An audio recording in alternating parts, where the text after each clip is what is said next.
دوستو آپ سب نے مشہور Turkish drama serial Ertugrul Ghazi میں دکھائے گئے ایک وحشی کریکٹر نویان سے تو واقف ہی ہوں گے، لیکن دوستو کیا یہ کریکٹر تاریخ میں موجود تھا؟ کیا یہ نویان ارطغرل غازی سے بھیڑا تھا؟ حقیقی طور پہ یہ نویان کون تھا؟ انہی سبھی چیزوں کے بارے میں آج ہم اس ویڈیو میں جانیں گے۔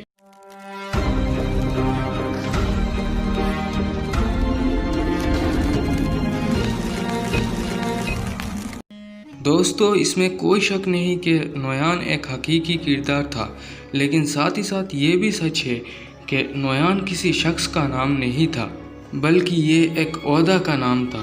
دراصل دوستو منگولوں کی فوج میں نویان نام کی 4 عہدہ ہوا کرتا تھا: آلنچک نویان، بلغائی نویان، کورمنگا نویان اور بائجو نویان۔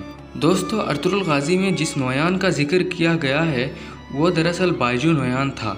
بائجو نویان کا جنم 1201 میں ہوا تھا اور وہ بیسود قبیلے سے تعلق رکھتا تھا، لیکن دوستو اس کی نویان بننے کی پہلے کی زندگی کے بارے میں کچھ زیادہ معلوم نہیں ہوتا ہے۔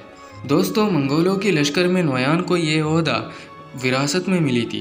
دراصل دوستو نویان کے پتا منگولوں کے لشکر میں ایک اہم عہدے پہ فائز تھے، اسی کے چلتے اسے یہ عہدہ ملا تھا۔ دوستو نویان منگولوں کی فوج کا ایک بہترین کمانڈر تھا۔ اس نے چنگیز خان کی موت کے بعد اوکتائے خان کے ساتھ مل کے کافی ساری جنگیں لڑی اور فتح بھی حاصل کی۔ یہ بہادری دیکھ کے اوکتائے خان نے اسے اناطولیہ فتح کرنے کے لیے بھیج دی۔ اسی موقع کا فائدہ اٹھا کے نویان نے اناطولیہ پہ قتل عام مچایا تھا اور اناطولیہ کو رفتہ رفتہ کمزور بنا رہا تھا۔ اس کی دہشت اناطولیہ میں اتنا زیادہ پھیل گیا تھا کہ وہ جہاں سے بھی گزرتا تھا لوگ اس جگہ کو چھوڑ کے بھاگ جاتے تھے۔ دوستو اناطولیہ میں اس کی دہشت اتنا زیادہ پھیلنے کی یہ بھی وجہ تھی کہ اس سمے سلجوق ریاستی غداروں سے گھری ہوئی تھی اور دھیرے دھیرے کمزور ہو رہی تھی۔ دوستو تاریخ یہ بھی بتاتا ہے کہ اس دور میں نویان ارطغرل غازی سے بھی بھیڑا تھا۔ نویان یہ چاہتا تھا کہ وہ ارطغرل غازی کو منگولوں کے لشکر میں ملا کر وہ اناطولیہ میں راج کرے، لیکن وہ اپنی منصوبے پہ کامیاب نہ ہو سکا اور اس کی اور ارطغرل غازی کے بیچ جنگیں ہوتی رہی۔ دوستو نویان کبھی امن پسند نہیں کرتا تھا۔ اس کا ماننا یہ تھا کہ امن تو صرف بزدلوں کے لیے ہوتی ہے اور بہادر جنگ کرتے ہیں۔ دوستو نویان کی ظالمی کی اندازہ اسی بات سے لگایا جا سکتا ہے کہ وہ اپنی ہی سپاہیوں کی خون پی جاتا تھا اور تھوڑی سی غلطی کرنے پر ان لوگوں کو قتل کر دیا کرتا تھا۔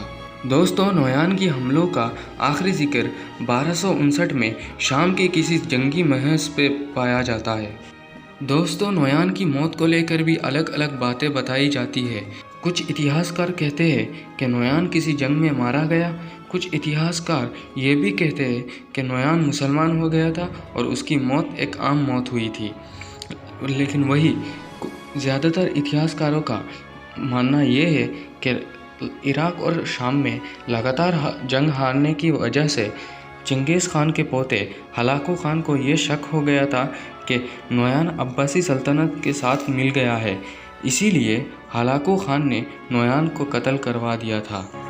لیکن دوستو نویان کی موت کے بارے میں کوئی ٹھوس وجہ معلوم نہیں ہوتا ہے۔ تو دوستو یہی تھا منگولوں کی فوج کی ایک بہترین اور وحشی کمانڈر نویان کی زندگی کے بارے میں کچھ باتیں۔